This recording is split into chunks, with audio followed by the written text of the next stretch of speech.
be shy, don't stall. We got a funky vibe, yeah. Welcome all. It's a safe spot where the truth don't mind. Share your thoughts, leave your worries behind. Woo! Defenseless, that's where you belong. Click that like and groove along. Hit subscribe, let the love flow free. Join the fam where you're meant to be. Woo! Got mysteries, stories that thrill and ride. We dig deep, ain't no secrets to hide.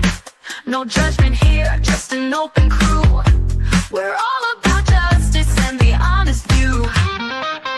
Yeah, defenseless, that's where you belong. Click that like and groove along. Hit subscribe, let the love flow free. Join the fam where you're meant to be.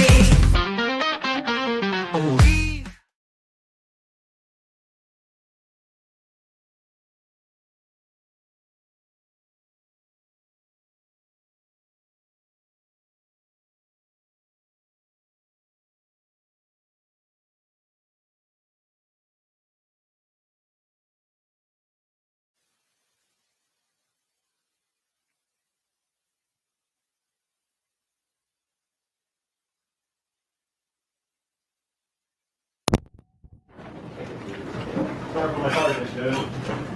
Don't let it happen again.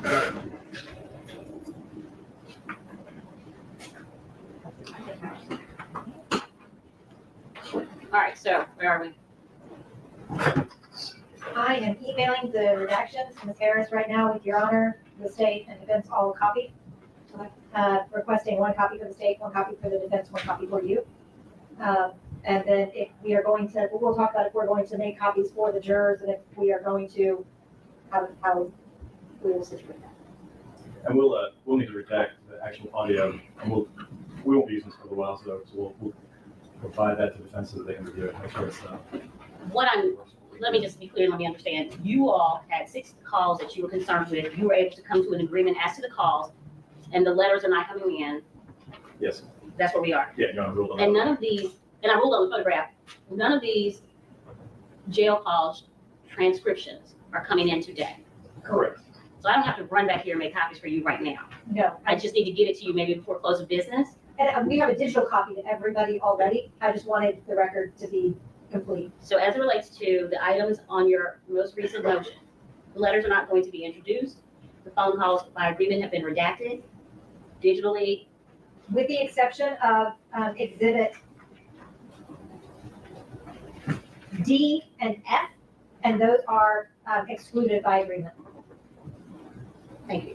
And we'll make copies of the transcript for the jury when the time comes, so everybody can have that to follow along. All right, so are we ready?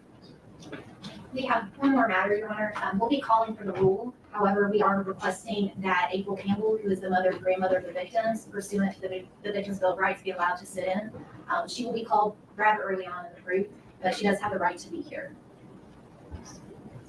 And Your Honor, I have no objection. And I will say, depending on when our expert, Mr. Nishatz, is able to be here, he is Jewish, so he's observing Rosh Hashanah today and tomorrow.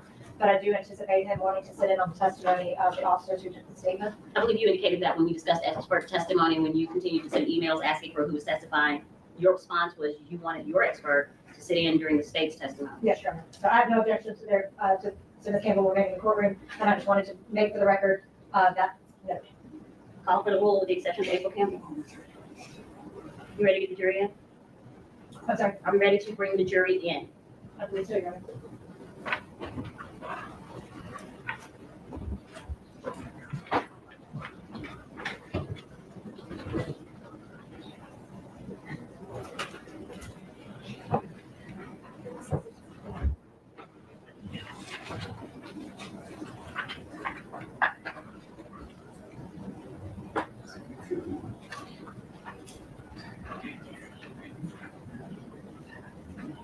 Have you all had an opportunity to No review? jury in the courtroom.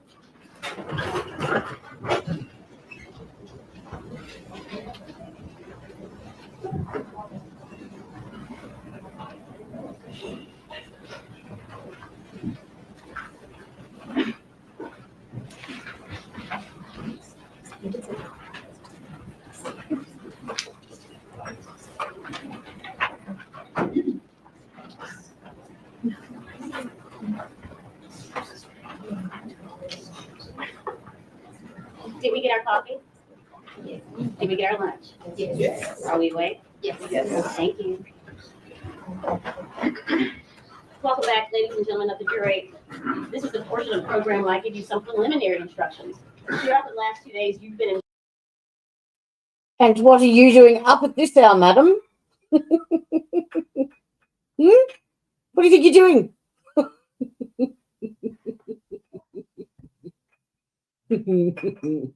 You dag.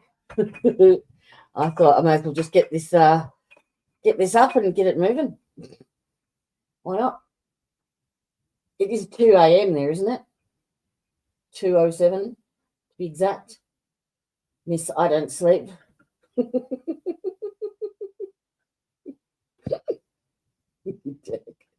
But welcome. I've got Tanya coming for lunch, so I'm going to jump in the shower. Mwah. Instructed that I would give you the law. Right now, I'm going to give you a basic outline of what to expect these next few days going forward. The defendant has been charged by the state of Tennessee with a violation of state law. The document containing the charges is referred to as an indictment. This actually didn't start to stream until the early hours of the morning, I think. It didn't even, I think when I went to bed about 2-ish or so, it was, it still hadn't even come on. So I'm glad I didn't wait around for it. An indictment is the formal accusation charging a defendant with a crime and is not evidence of anything. The defendant is charged with first-degree murder, premeditated killing, 2 counts. First-degree murder, killing in perpetration of aggravated child neglect, and especially aggravated kidnapping. The essential elements of first-degree murder, premeditated killing in counts 1 and 2 of the indictment are as Oh, follows. is that all? That the defendant unlawfully killed the alleged victim, and that the defendant acted intentionally, and that the killing was premeditated. The essential elements of first-degree murder, killing in perpetration of aggravated child neglect in count 3 of the indictment are as follows. That the defendant unlawfully killed the alleged victim, and that the killing was committed in the perpetration of or the attempt to perpetrate the alleged aggravated child neglect.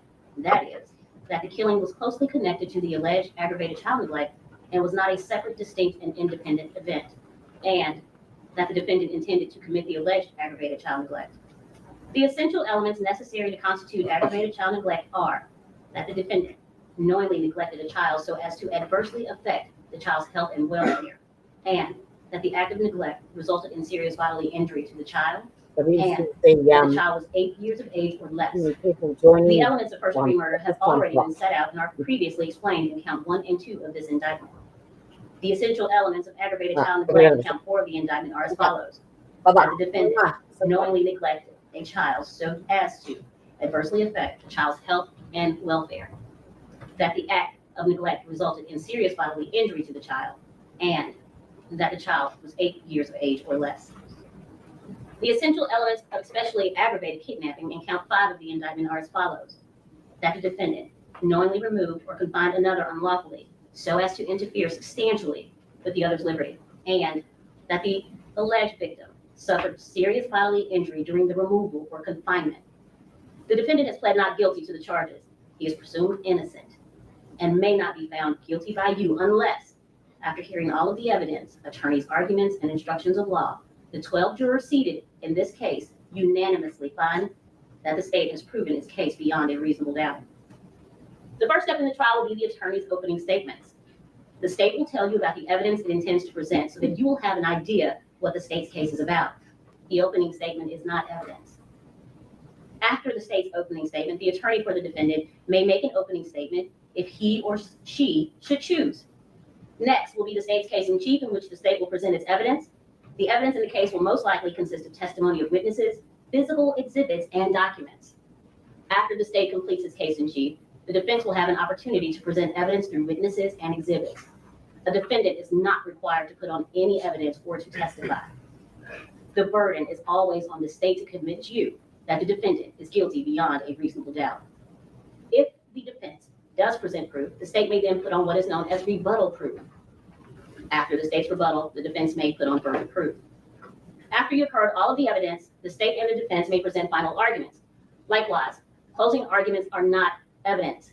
In closing arguments, the parties will attempt to summarize their cases. The final part of the trial occurs when I instruct you about the rules of law that you are to use in returning your verdict. After you hear my instructions, I will select and excuse the alternate jurors. The final 12 jurors will leave the courtroom together as a group. You will then begin your deliberations to make a decision in the case. Your deliberations will be secret, and you will not be required to explain your verdict to anyone. Now that I have described in outline form the trial itself, let me explain the functions that you and I will perform during the trial. I will decide which rules of law apply to the case. My decisions will be reflected in responses to questions and objections the attorneys raise during the trial and in my final jury instructions. It is your job to determine what the facts are from the evidence. You must then apply the law and my instructions to the facts, and from that application, you will arrive at a verdict. The state has the burden of proving the guilt of the defendant beyond a reasonable doubt, and this burden remains on the state. Keep in mind that the defendant is presumed to be innocent. Thus, a defendant is not required to prove his innocence, to have his attorney make any statements or arguments, or to produce any evidence. You, as jurors, must decide whether the state has proven beyond a reasonable doubt that the defendant has committed the crimes charged in the indictment. You must base that decision only on the evidence of the case and my instructions about the law. An important part of your job will be making judgments about the testimony of witnesses who testify. You should decide whether you believe what each person says and the importance of his or her testimony. In making that decision, I suggest you ask yourself a few questions. Did the person impress you as honest? Did he or she have any particular reason not to tell the truth? Did the witness have an opportunity and ability to observe accurately the things he or she testified about? Did he or she appear to understand the questions clearly and answer them directly? Did a witness's testimony differ from the testimony of other witnesses? These are some of the considerations that will help you determine the accuracy of each witness's testimony. In making up your mind and reaching a verdict, do not base any decisions on the fact that there were more witnesses on one side than on the other. Likewise, do not reach a conclusion on a particular point just because more witnesses testified for one side on that point. Your job is to think about and evaluate the testimony of each witness you heard and decide the facts. Some of you have heard the terms circumstantial evidence and direct evidence. These are two basic types of evidence that exist in law. Direct evidence is direct proof of a fact, such as the testimony of an eyewitness. Circumstantial evidence is proof of facts from which you may infer or conclude that other facts exist. You may consider both kinds of evidence, which are considered to be of equal value in the law. You must listen carefully to the testimony. Each of you will be allowed to take notes during the trial for your personal use during your deliberations. You're not required to take notes. Independent memory can be as precise as any written notes. During the course of the trial, you shall not talk with any witness, defendant, or attorney involved in this case. Please do not talk to them about any subject whatsoever. You might see them in the hallway, on an elevator, or at some other location. If you do, perhaps the best standing rule is to not say anything. You should also not discuss the case amongst yourselves until I instruct you on the law and you start deliberating at the end of this case. It is important that you wait until all of the evidence is received and you have heard all of my instructions on the rules of the law before you deliberate amongst yourselves. During the course of the trial, you will receive all the evidence you may properly consider. Because of this, you shall not attempt to do any research on your own or gather any information on your own that you think may be helpful. Do not engage in any outside reading, visit any locations mentioned in the case, or try to learn about the case outside of this courtroom in any other manner. There will be media reports in the newspapers, on TV, and or on the radio about this particular case. If there are, you are not permitted to read, watch, or listen to those reports. You as jurors must base your decisions solely on the evidence you hear in the courtroom.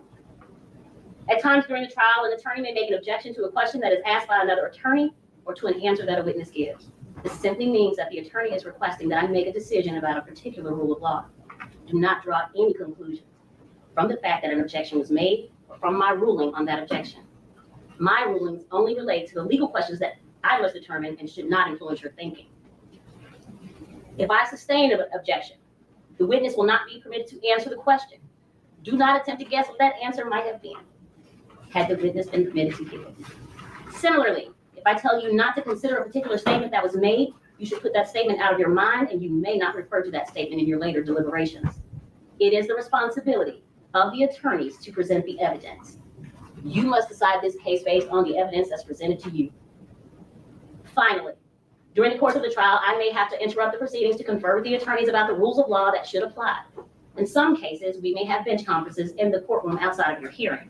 And in some instances, I may ask you to retire to the jury room. While we will attempt to resolve some of these issues in the mornings before we get started, in the long run, they save time for all of us. If after your deliberations you find a defendant guilty of any offense, there will be a second phase that we've already discussed during voir dire, in which we will have what we call a mini trial, and the state will put on additional proof, and perhaps the defense will as well. But that's only if we make it through the guilt phase. We're all clear on that point. This completes my opening comments to you. We will now proceed with the reading of the indictment.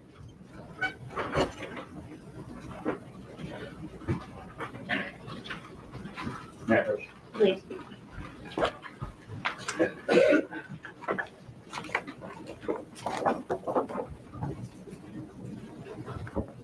State of Tennessee, Criminal Courts of Shelby County, July term 2022. Count 1. The grand jurors of the state of Tennessee, duly selected, impaneled, sworn, and charged to inquire for the body of the county of Shelby, Tennessee, upon their oath present that Brandon Isabelle, between January 30th, 2022 and February 3rd, 2022, in Shelby County, Tennessee, and before the finding of this indictment, did unlawfully, intentionally, and with premeditation kill Danielle Hoyle in violation of Tennessee Code Annotated 39-13-202 against the peace and dignity of the state of Tennessee. Signed by the District Attorney General, Steve Mulroy. Count 2. The grand jurors of the state of Tennessee, duly selected and Hey, Bri, how you doing? Oh, look at you. Where's that time gone, Bri? How's Madison? Please let me know. We miss you. We love you. Hang on. And now I have to do this.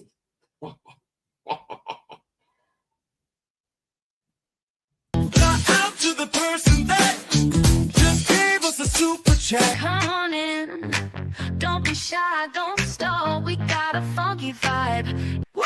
Defense Nights, that's where you belong. Click that like and groove along. Hit subscribe to the love feel free. Join the fam where you're meant to be. I hit the wrong one. I could have done this though. I'm going to pause here and say, well, yes, you fucking rock. The defense rests. Just like that. Oh, Bri.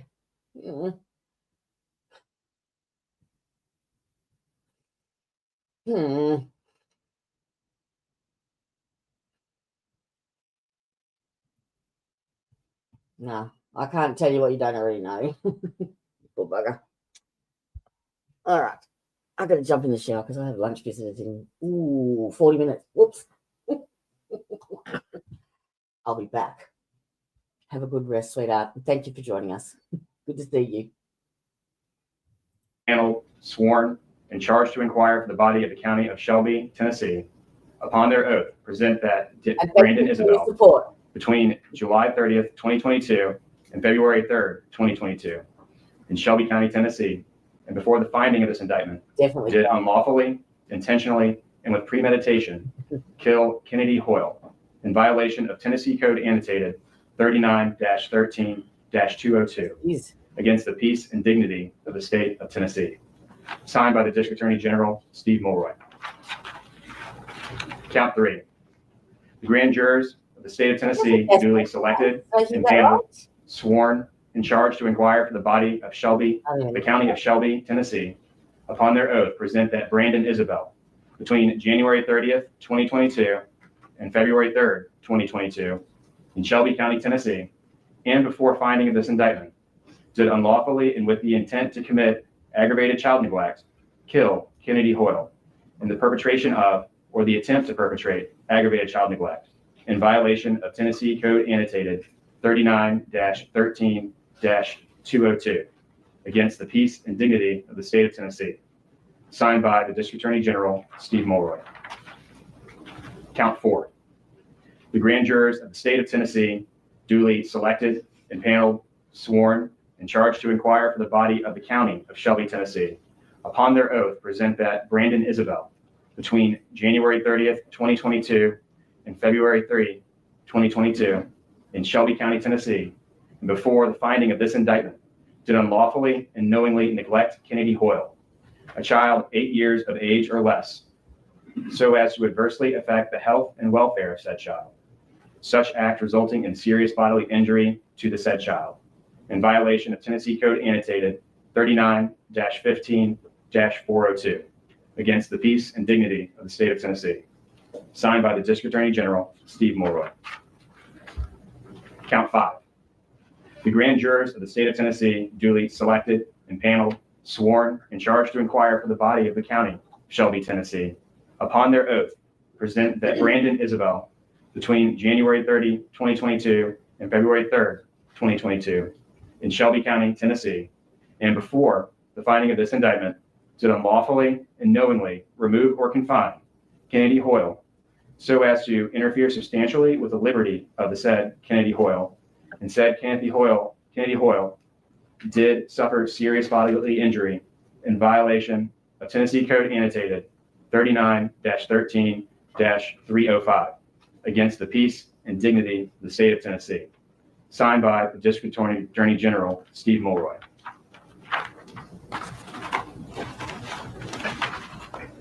Indictment number 2203799, State of Tennessee versus Brandon Isabelle. A true bill signed by the foreperson of the grand jury on September 13th of 2022. Ms. Fuchs, Mr. Massey, how does your defendant wish to plead to each count in the indictment? Your Honor, as to the charges listed in the indictment, Mr. Isabelle pleads not guilty. Thank you. Does the state wish to make an opening statement? We do, Your Honor. Go ahead, please.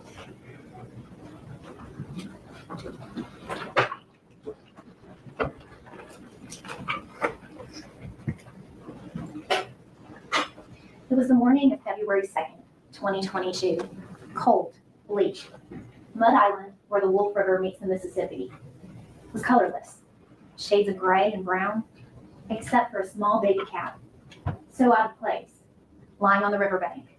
The only indication of what the defendant, Brandon Isabelle, did mere hours earlier. Danielle Hoyle was 27 years old, and she worked at FedEx. That's where she met the defendant. A meeting that would change the course of her life and so many others forever. They had a brief sexual relationship, and Danielle got pregnant with Kennedy. The defendant then started dating another woman, Artisha Stewart. She also worked at FedEx. To the defendant, she was the perfect woman. He wanted to be with Artisha, and he'd do anything to keep her.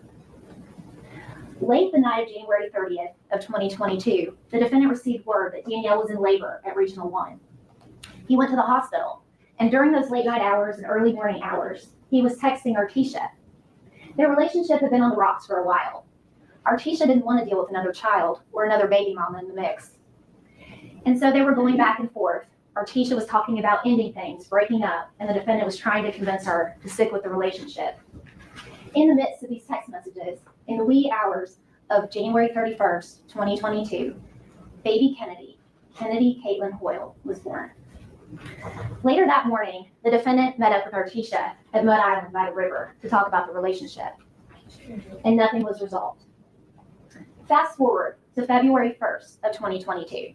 Danielle's released from the hospital with her precious newborn daughter, Kennedy. She takes the baby home to meet her family, and her mother, April Campbell, gets to spend one precious hour with Kennedy. She didn't know that that was the only time she would get to spend with her granddaughter, and the last time that she would see her daughter Danielle alive. Danielle left that night in her Chevy Cruze. She had Kennedy in her car seat in the back seat, and she was going to meet the defendant. He said that he had baby clothes for her, and so they met at a Matco on Brooks and Elvis Presley. Somehow, the defendant convinced Danielle to drive down Sedgwick Road where it meets Levi, a desolate, deserted, dark road. Danielle pulled to the side of the road, parked the wrong way. The The defendant exited his vehicle, opened the passenger door, and fired 5 shots into Danielle's car, striking her in the face and the head. He dragged her body from the car, leaving her face down in a ditch, so dark that all that could be seen were Danielle's bright pink shoes. He took Kennedy in her car seat from Danielle's car, put her in a Chevy Malibu, and drove away from the scene, leaving Danielle face down, blood gushing from her head in the muddy rainwater. For a while, the defendant drove around with little Kennedy. He eventually made his way back to 8072 Lathbury in Cordova, which is where he lived with his parents. He went inside the house, changed clothes, put his Adidas slides in the trunk of his car, and got back in the Chevy Malibu. Kennedy was still in the car, not even 2 days old. He had one more problem to take care of. He drove to Mud Island. Real-time crime center cameras show his car going up and down Island Drive until he finally stops at the old boat ramp where the mouth of the Wolf River and the Mississippi meet. He took Kennedy from her car seat, grabbed her by the leg, and threw her into the cold, dark water, not realizing that her little baby cap had fallen from her head and lay resting on the riverbank. He got back into his car, and during this night, he's still texting with Artesia. And his phone, the GPS is on, and it's tracking everywhere he goes. A silent witness to a murderous night. He continues on to Walgreens, where he buys gifts for Artesia. He sits in the parking lot, and he texts Danielle, asking about the baby, knowing that she'll never answer. The cover his tracks. Meanwhile, Officer Cody Sutton with the Memphis Police Department is on routine patrol. He's out of the Rains precinct, patrolling South Memphis, and he drives down Sedgwick Road. He knows the area. It's an area that commonly stolen cars are left. And so when he pulls up, he doesn't think anything of it. He sees a Chevy Cruze parked on the wrong side of the road. It looks like it has a shattered window, so he runs the tag. It's dark and raining, and the tag comes back to Danielle Hoyle. So he sends officers to Danielle's home, thinking they're investigating a stolen vehicle. When they arrive, Danielle's not there. They encounter her mother, April Campbell.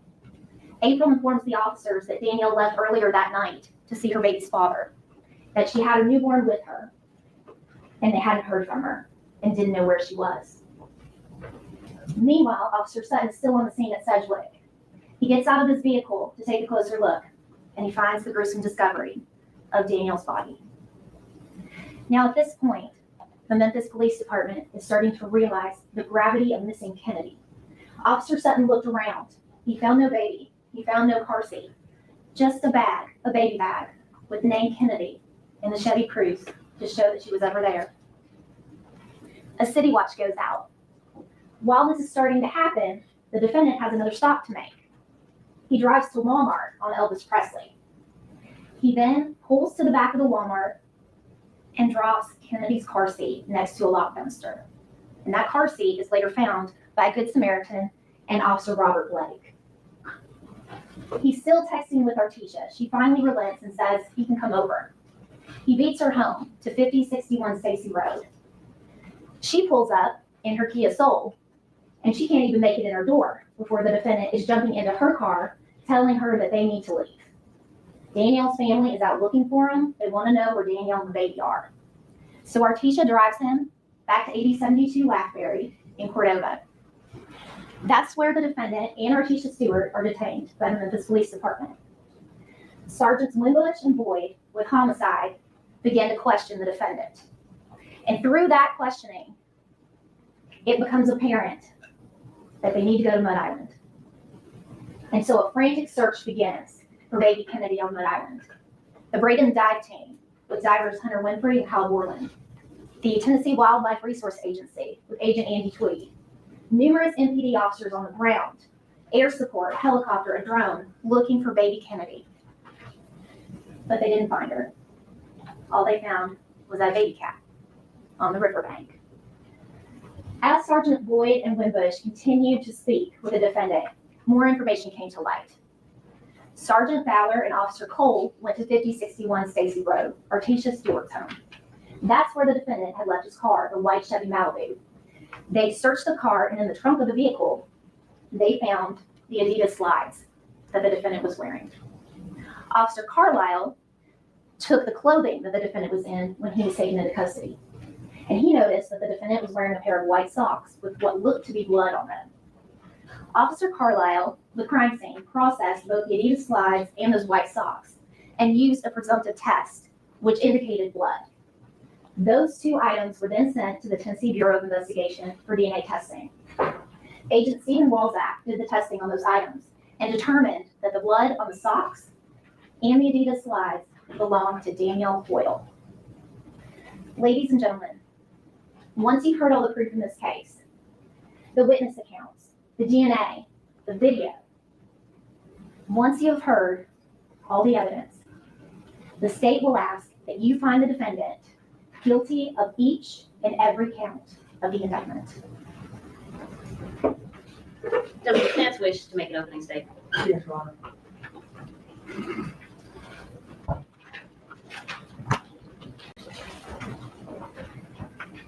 Let's center with me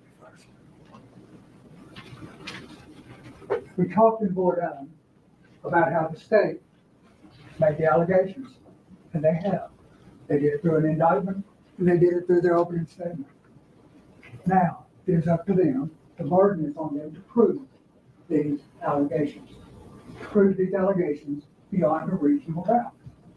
Now, we also talked about how you can't know for sure if truth is being told to you. And that's understandable. Truth rings like a bell on a clear day. Truth does not lend itself to interpretations. Different scenarios, different interpretations. Beyond a reasonable doubt is like the same thing. If there are two reasonable, supported by the evidence interpretations, at the end of this proof, and both are reasonable, the verdict must be not guilty. Asking to hold the state to that burden of proof. Thank you. State, you may call your first witness. State calls Officer Cody Sutton.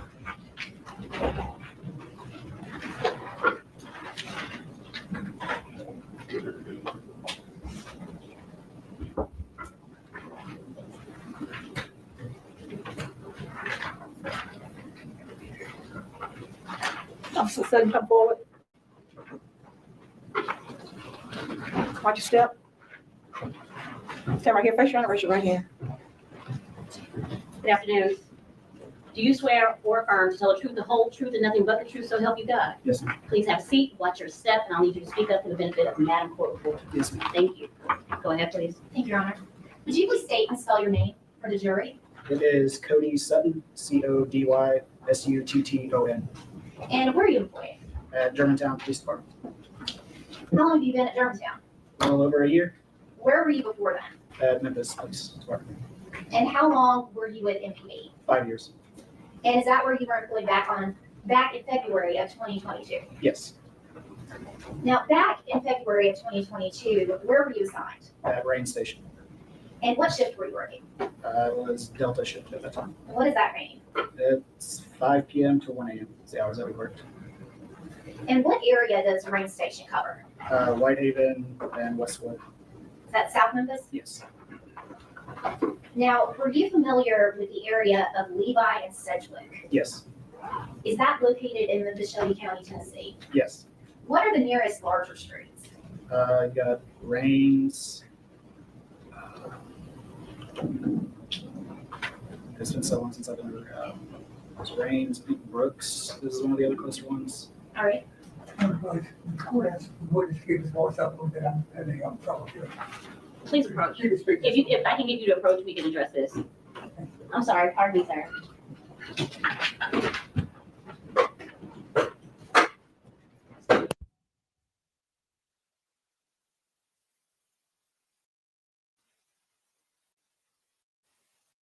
to speak up for the benefit of council and as well as those who are joining us. If you, sir, could possibly raise your voice and maybe speak to that officer at the back door, Yes, ma'am. and that may help us all, okay?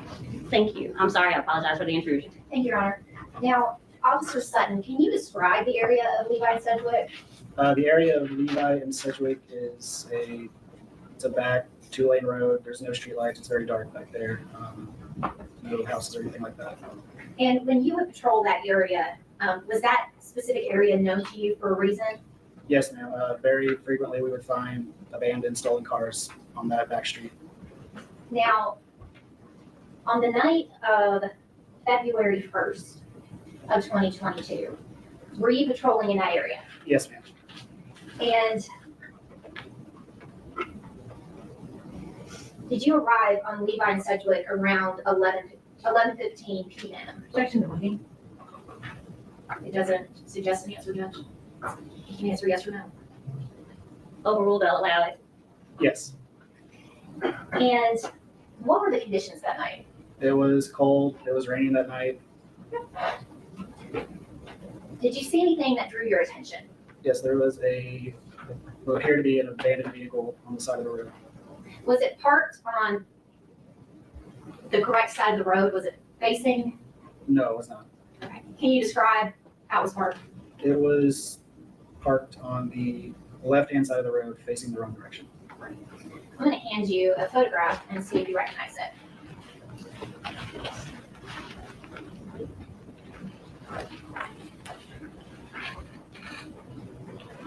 Yes. And what is that photograph of? That is a photograph of the vehicle that I found on the street. And is that how it appeared to you that night? Yes. All right, I would ask that that be the state's first exhibit, Exhibit 1. There be no objection? Thank you. And it has not been remarked? It is not, Your Honor. Thank you.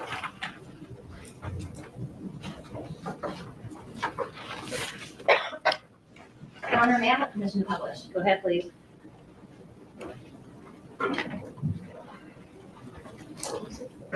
Okay, so Officer Sutton, just to be clear, what are we seeing right here? That is the vehicle that I located, Levi and Sedgwick, parked on the road facing the wrong direction. All right. So when you saw that vehicle, what was going through your mind at that point? I thought it was either someone had left it there, parked it there, broken down, or it might be stolen. And what did you do? I had officers go to the registered owner's address to see if they knew the whereabouts of their vehicle and wait for them to get back with me with that information. And do you recall the name of the registered owner? Off the top of my head, no. And once officers went to that location, did you remain on the scene at Levi and Sedgwick? Yes, And did you receive information from those officers? I did. And what information did you receive? They told me that Objection to hearsay. Judge, it's not being offered for the truth of the matter asserted, but to explain what the officer, the next actions that he took as a result of that information. Your response? Or that he can reply to what he did next. We don't need to provide the information that he was given through hearsay statements. Sustain the objection?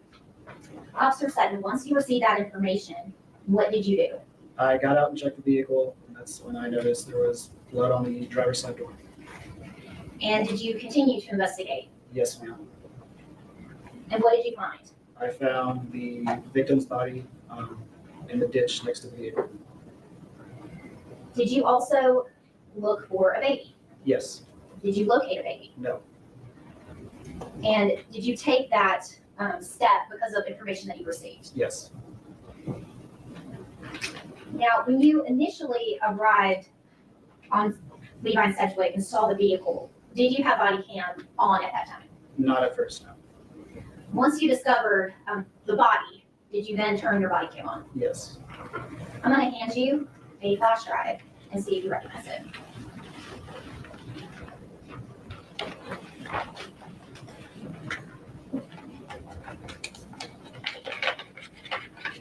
Yes. Is that a clip from your body cam from that night? Yes, ma'am. And did you have the opportunity to review that? Yes. And are those your initials on the flash drive? Yes. Your Honor, I'd ask that that be the next exhibit, Exhibit 2. Hearing no objection. And I now have the initial envelope stating Brandon Isabelle, 22-03799 BC 4367, and one initial red USB marked as Exhibit 2. Your Honor, may I have permission to publish? Go ahead, please. Okay, so Officer Sutton, what are we seeing here? That is a vehicle parked on the road. It's raining, it's dark. And at this point in time, have you called for additional officers? Yes, And did you also call for paramedics? yes, Is that protocol in a situation like this? yes.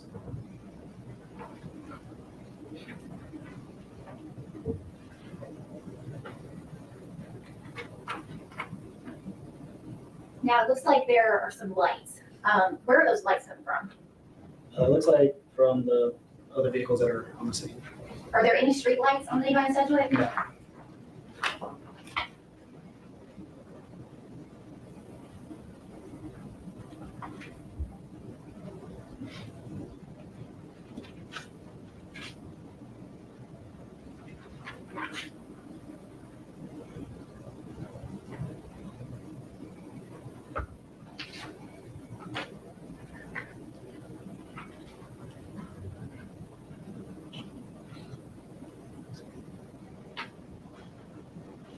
And does this clip just continue to show the scene as you were there? Yes, ma'am.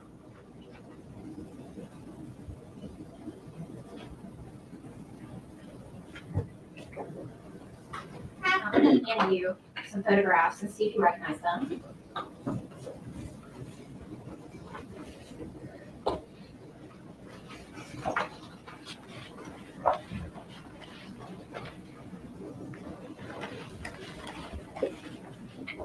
If you would just look at that first photograph, do you recognize that photograph?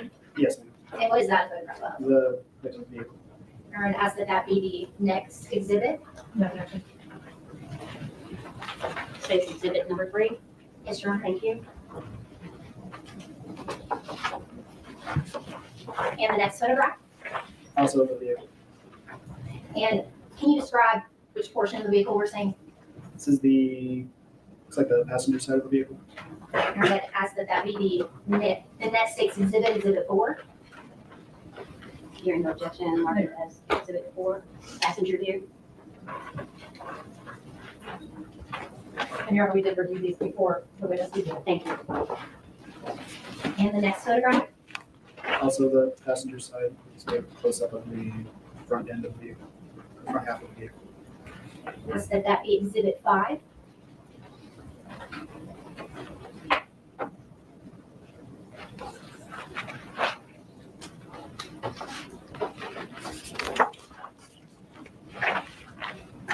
And the next photograph. The driver's side of the vehicle, the broken front driver's side window.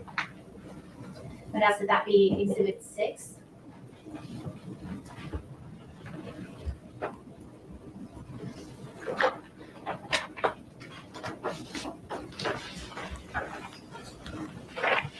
And the last photograph. It's going to be the interior of the front driver's seat, broken glass, blood on the seat.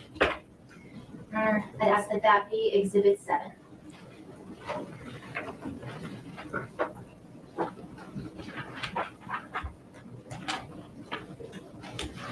May I have permission to publish them? Go ahead, please. So Officer Sutton, right here, what are we seeing? That is the victim's vehicle parked on the left-hand side of the road.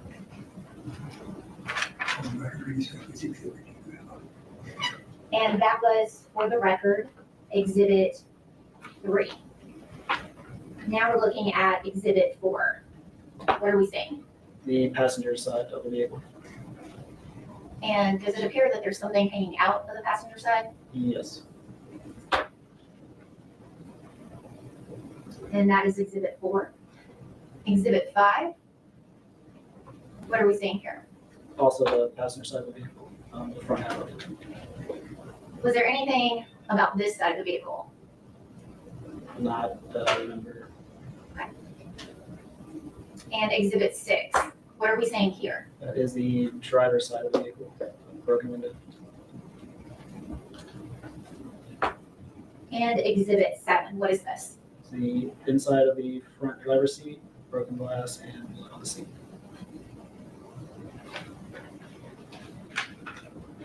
I'm gonna hand you another flash drive and see if you recognize it.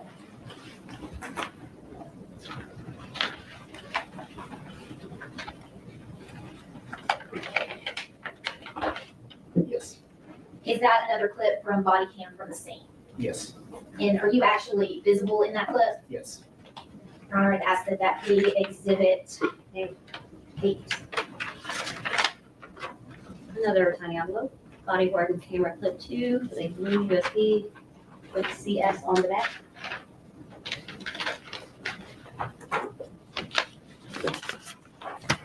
Your Honor, may I have permission to publish? Go ahead, please. Okay, Officer Sutton, what are we seeing? That is the vehicle. The victim's body is laying next to the vehicle in the ditch.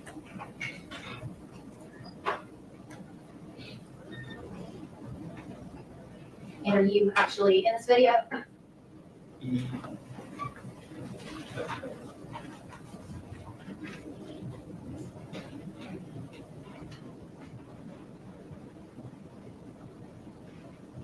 Let me rewind a little bit.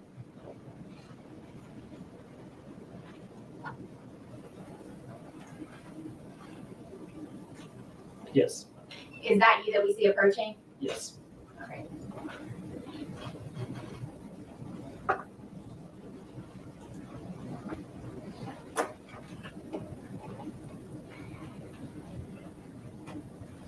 Now, at this point, other officers are arriving, is that correct? Yes. And who begins to work the scene? How is that assigned? First we contact our supervisor, they contact felony response. When they come out, they're the ones that take over the scene from that point. And can you explain to the jury what felony response is? Felony response is our bureau. They would come out on any felony cases that we had they pretty much took over the scene at that point. Are they the after hours people? Yeah. Okay. And then at some point, did homicide make the scene? Yes. And was crime scene also out there? Yes. So is it fair to say there were several bureaus out there working the scene? Yes. I'm gonna hand you 2 more photographs.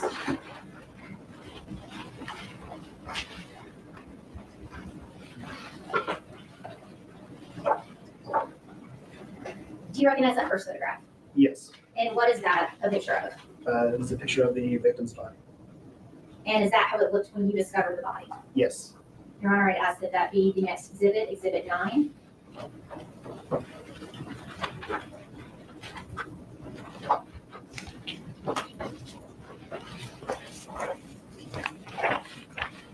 And Officer Sutton, the next photograph, do you recognize that photograph? Yes, ma'am. And what is that a picture of? It's a picture of the vehicle with the body in the ditch next to it. Your Honor, I'd ask that that would be the state's exhibit number 10.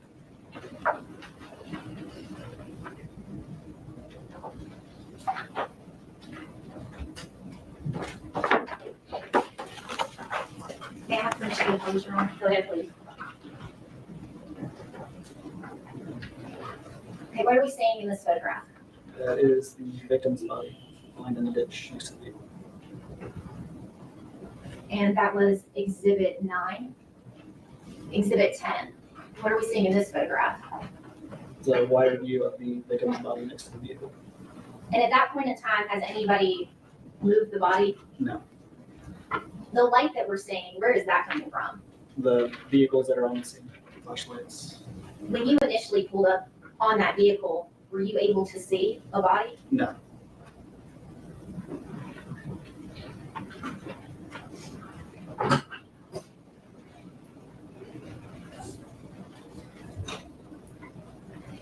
Now, looking back that evening, did you hear something earlier coming from that area? I heard gunshots that could possibly have come from that area. And did you end up remaining at Levi's Edgewood that night while the investigation was going forward? Yes. We'll pass this. Go ahead, please. Thank you, Your Honor. Officer Sutton, this was a very dark area, right? Yes. Heavily wooded, Yes. a 2-lane road. You indicated that people often would abandon stolen cars. Right.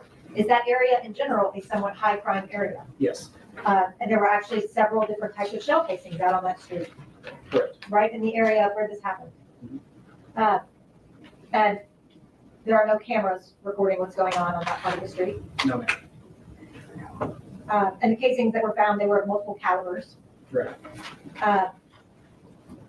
And when you first happened upon the scene, that was the only vehicle there, Yes, and Ms. Hoyle was the only person there. yes.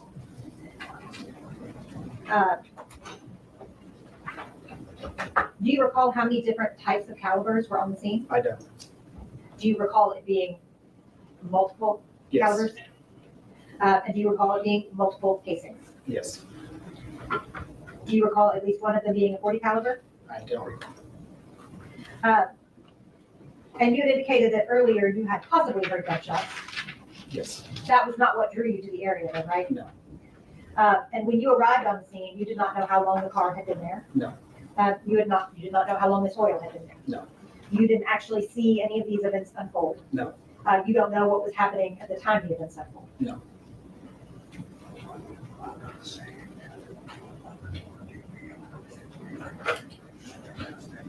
And just for clarity, you had said 23:14 on the time for non-military time speak. That'd be 11:14 p.m., right? correct. That's all I have here. Any redirect from the state? Just briefly, Officer Sutton, you said that this was a high crime area, is that right? Yes. The street signs that we see on Levi and Sedgwick, is there anything out of the ordinary about those? There were multiple bullet holes in many of the street signs in that area. That's all I have, thank you. May I follow through, please? Is this an area where it is uncommon to hear bullet or gunshot? No. Is that something that you often hear even in these more secluded areas? Yes, Do you drive down Levi and see Sedgwick often? yes, ma'am. Would you hear gunfire frequently when you were driving along Levi and Sedgwick? Usually when I was driving on Levi and Sedgwick, no. Okay, but in that area? Yeah. Okay, you heard gunshots frequently in that area. Yes. That's all I have. Thank you. You may sit down. Please call your next witness. State calls Danielle Hoyle.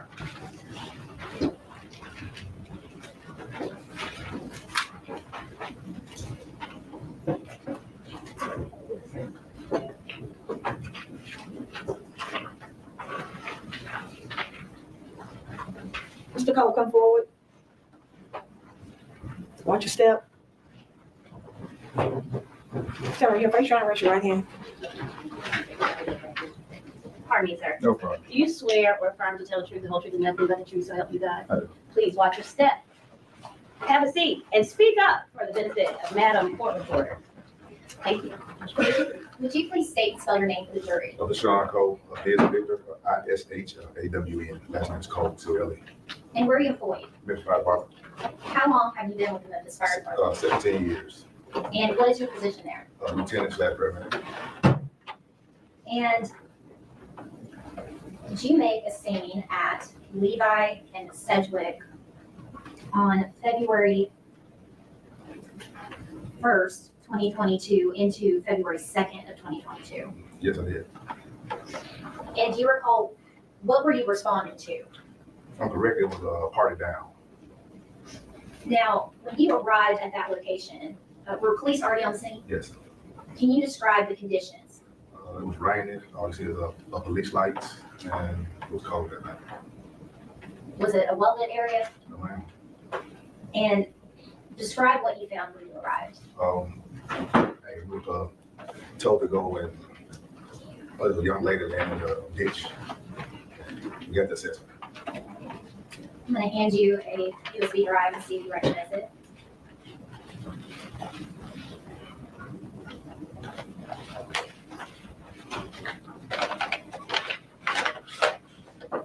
Yes, I do. And is that video from the scene? Yes. And are you actually in that video? Yes, I am. And you had a chance to review it? Yes, ma'am. All right, I'd ask that this be the next state's exhibit, Exhibit 11. Okay, we got here a big clip with the initials of VC, another tiny envelope, state versus Brandon. Thank you.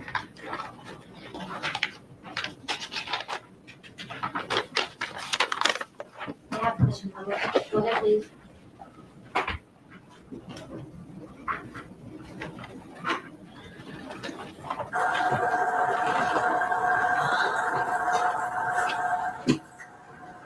So what is happening? We're assessing the patient to see if the patient is alive or not. And was there anything that you were able to do for the patient at that point? What did you specifically do? We assessed the check with her to see if she was breathing anything, put some electrodes on, to see if she had any heart activity. And is that a machine that you have? Yes. And what did you determine? But she was not alive.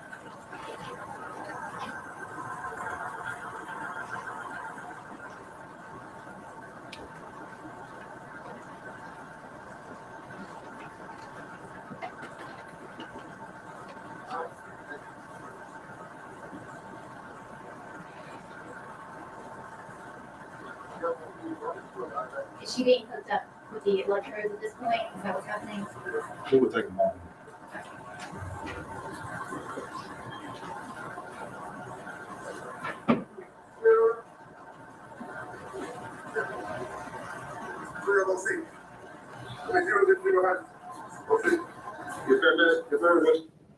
And what was that 1206? What was going on there? The time of death we called her, that she went out there. And were you the one that actually pronounced death? Yes. I'm going to show you what has been entered as Exhibit 9.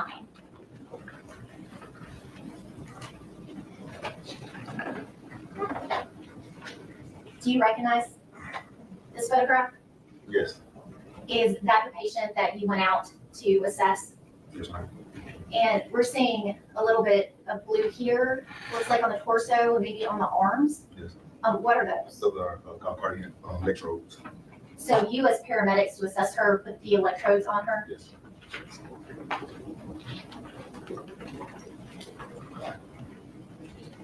I'll pass the witness. Go ahead, please. When you say the time of death was declared at 12:06 a.m., that's the time it was declared, not the actual time of death, right? Correct, from us. That's all happened. Will you redirect? No. Thank you, sir. You may sit down. Please call your next witness. State calls Mario Foster.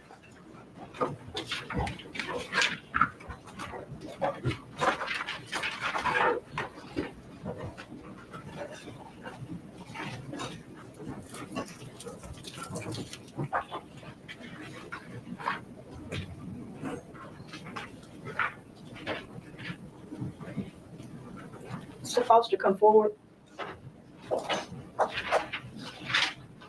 Watch your step. Turn around your face, trying to raise your right hand. Do you solemnly swear to tell the whole truth and nothing but the truth, so help you God? Yes, ma'am. Thank you. Please watch your step and speak up for the benefit of medical. Go ahead, please. Could you please state and spell your name for the jury? Mario Foster, MARIO, FOSTR, And where are you employed? Memphis Fire Department. And what do you do for MOD? I'm a driver / advanced EMT. Now, did you respond to a call in late night, February 1st of 2022 to the early morning of February 2nd, 2022? Yes, ma'am. And what was the station you were assigned to at that time? Station 39 on Ellis President Range Road. And did you go to a call in the area of Levi and Sedgwood? Yes, ma'am. And were you also with paramedic VeSean Cole? Yes, ma'am. What was the scene when you got there? We pulled up, police were on scene, dark back road, it was raining, cold that night. Now, were you the one that was actually assessing the patient? No, ma'am. Did you look inside the vehicle? Yes, ma'am. And why did you do that? Being that we didn't have an ID on the patient, I was looking for mail, ID, purse, wallet, anything to identify the patient. I'm going to hand you a photograph and see if you recognize it.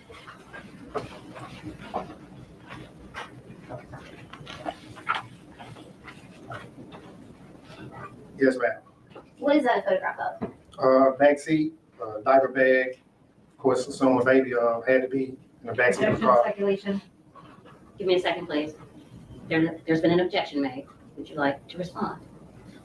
Your Honor, we'll move past that. Thank you. Judge, we would ask that that picture be Exhibit 12.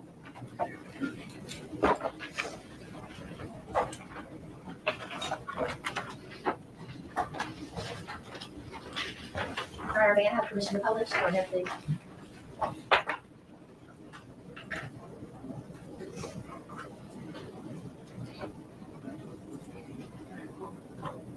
So you looked inside the vehicle to see if you could identify who the patient was, is that right? Yes, ma'am. And this was the vehicle that you looked into. Yes, ma'am. And what are we seeing right here? Diaper bag, backseat, in the backseat of the car. And was there a name on the diaper bag? Yes, ma'am. What was the name? Kennedy. Now, when you were on the scene, did you see a baby? No, ma'am. Now, later that morning, did you end up at Raines Precinct? Yes, ma'am. And what were you doing there? So we received a call unrelated to this call. If I remember correctly, it was an altercation between two people, and they called us to assess those patients. And what happened when you went into Raines Precinct?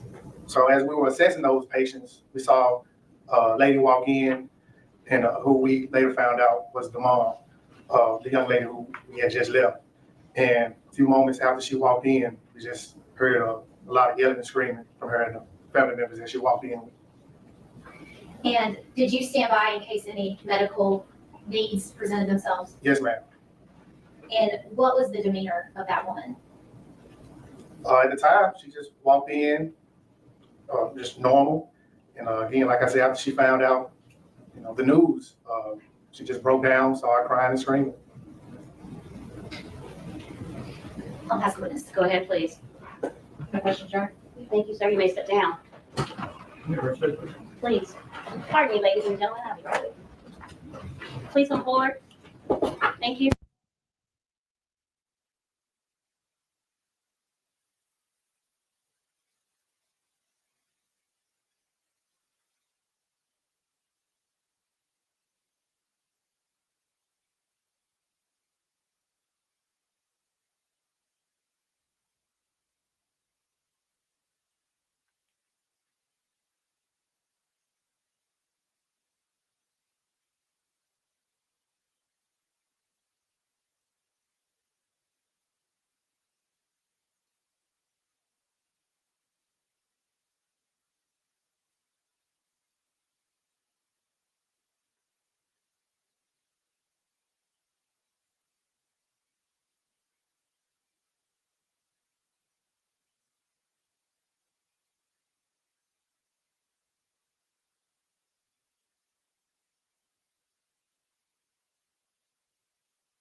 Are we ready with the jurors?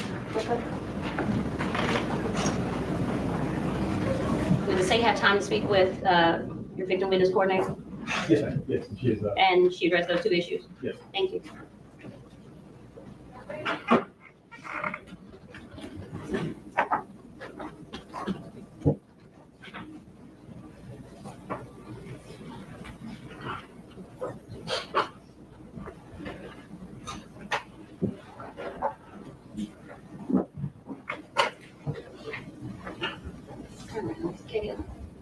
Katie.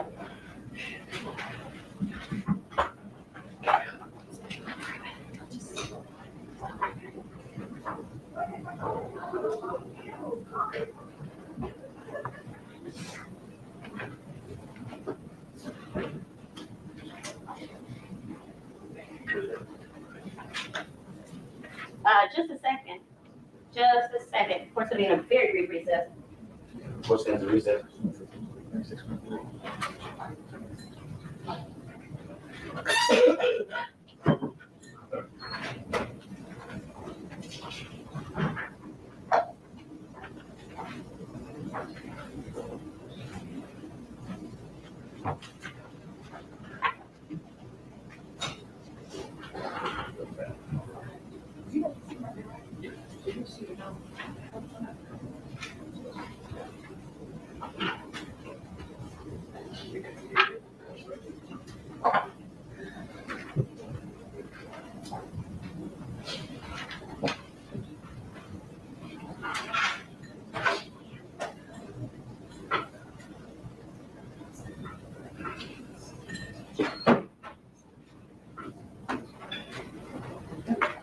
Sorry about that. I'm back.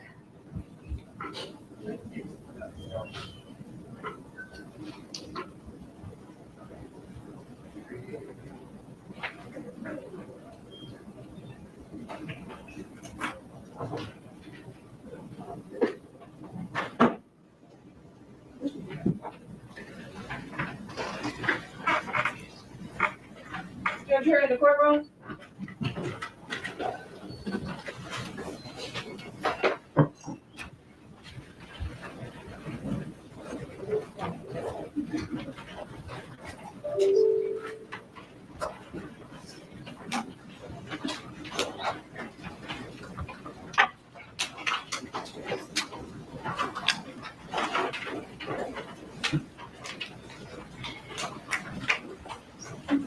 So fun fact, you can enter from there.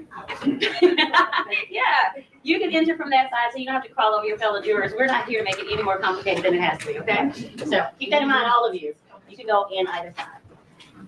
State of Tennessee, please call your next witness. Thank you, Judge. The state call Sergeant Jeremy Cline. Sergeant Cline, come forward. Watch your step. Stand right here, face your honor, raise your right hand. Do you solemnly swear or affirm to tell the truth, the whole truth, and nothing but the truth, so help you God? I swear. Have a seat, watch your step. Sergeant Cline, speak up for me. Yes, ma'am. Thank you. Good afternoon, sir. If you could state your name and spell it for the jury and court reporter. Sergeant Jeremy Cline, Jeramy, last name Cline. All right, I see you're carrying a gun.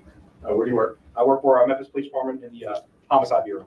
Were you assigned to homicide back on February 2nd of 2022? I was.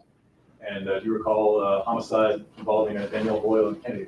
That's correct. Did you get assigned some tasks on that particular case? Yeah, my original task was to meet with April Hoyle at their house and kind of get as much information I can about Danielle's movements.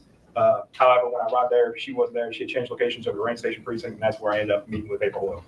And did you have to deliver the news to her or deliver some bad news to her? I did. I basically told her that we found her daughter's vehicle and that we had found the female that had been killed outside the vehicle. At that moment, we didn't know if it was Danielle or not, just because the identity hadn't been known to us. But I did inform Miss April that we were investigating a homicide. Did you also look into an Apple Watch? I did. At some point in time, we did return back over to April's house where Danielle's Apple Watch was at. April was able to give me the Apple Watch and give me the passcode to the Apple Watch. So we brought it back to the precinct and started going through some of the past messages that was inside the watch. And you were looking for things relevant to potential homicide or disappearance of a child? That's correct. were you able to find some things that were relevant or a text that was relevant? I did. I found a text that came in on February the 1st from a contact that was listed by Brandon. In that text, they were talking about the child, Kennedy, what it seemed like. And Brandon's basically saying that he needed to be a father to his own child and was asking for the Kennedy to be aborted. And this is like a screenshot of a message that she had. I'm going to fast forward some photographs for the record. This defense says, let's use those. And those are kind of in order. Sergeant Cline, do you recognize this photograph? I do. What do you recognize this to be? This is a photograph of the Apple Watch that I looked through. And there's 3 of them because we had to take 3 to get the whole message. Is that correct? That's correct. Now, if we could have this marked as next exhibit, it's a collective. Collective exhibit number 13.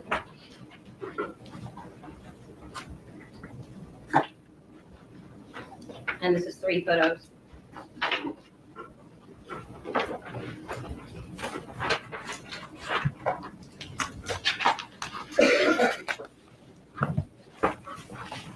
Yeah, if we could Go ahead, please. post those. I'll put the first one up, Sergeant Cline.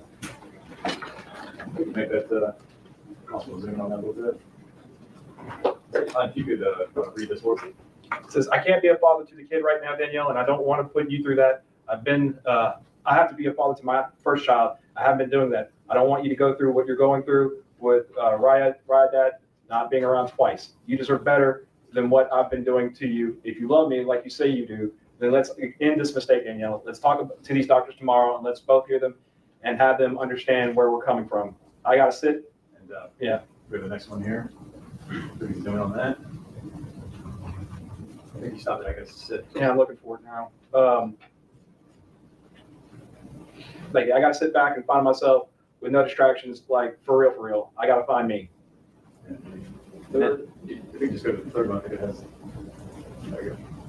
Yeah, this says, Brandon, bye, just stop texting me and go about your business. I don't need you and talking to them. They still not going to do it. I'm going on 5 months now.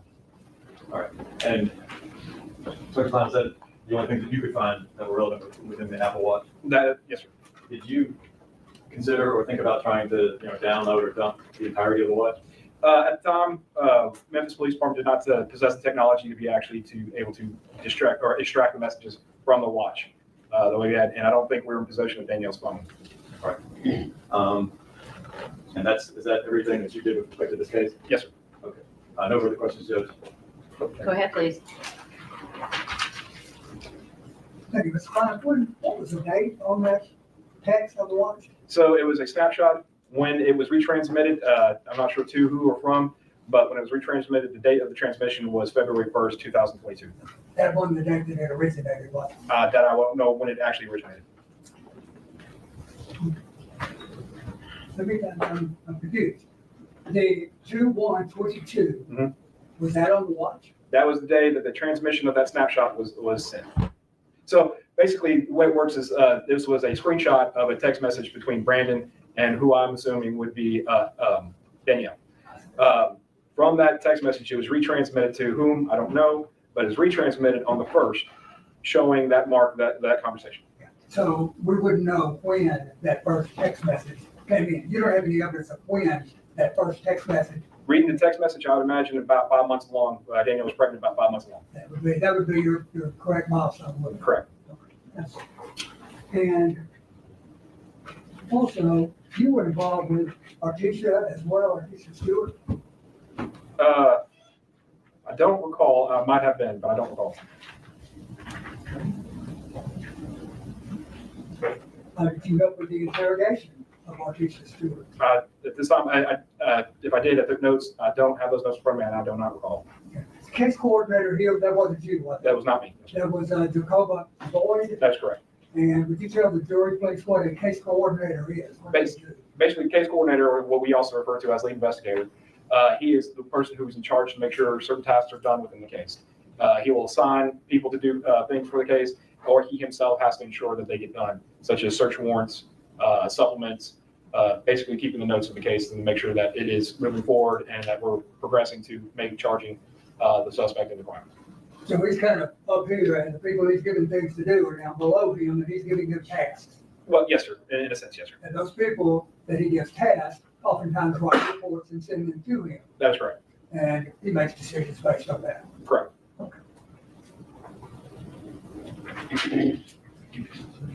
No one wants to say so. Any redirect from the state? There you go. Thank you, sir. You may step down.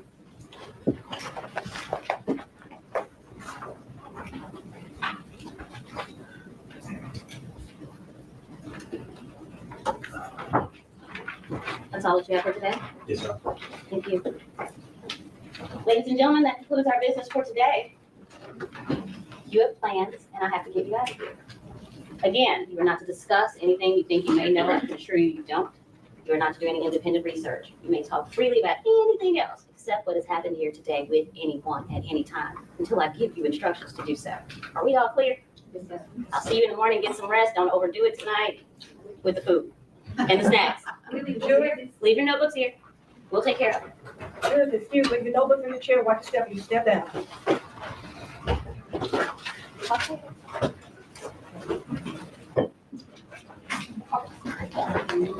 Have a great night. Get some rest. Thank you.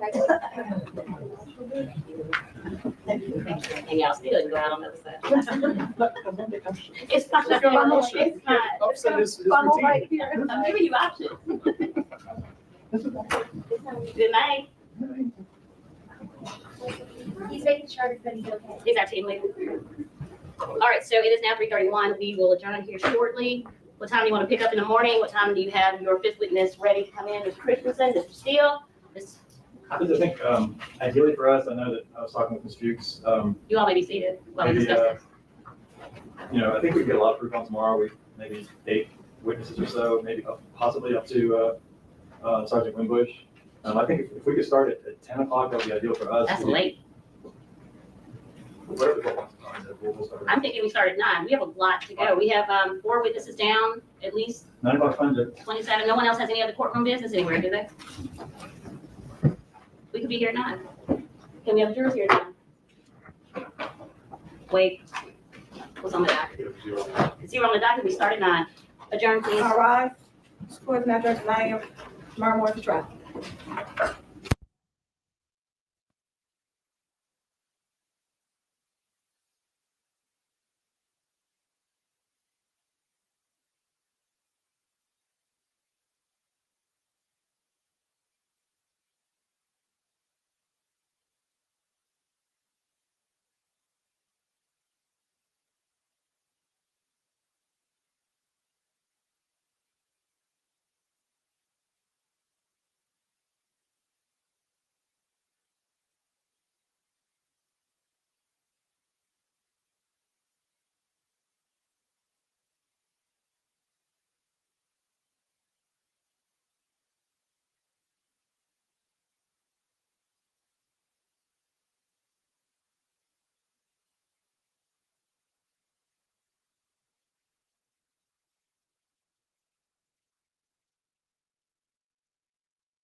thanks for stopping in.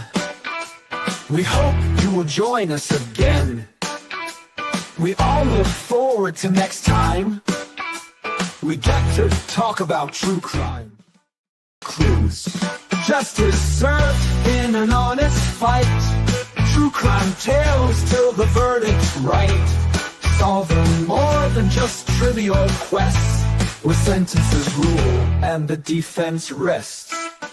Our true crime family is great. All types of topics we debate. Smash that like and ring that bell. Hit subscribe, you might as well.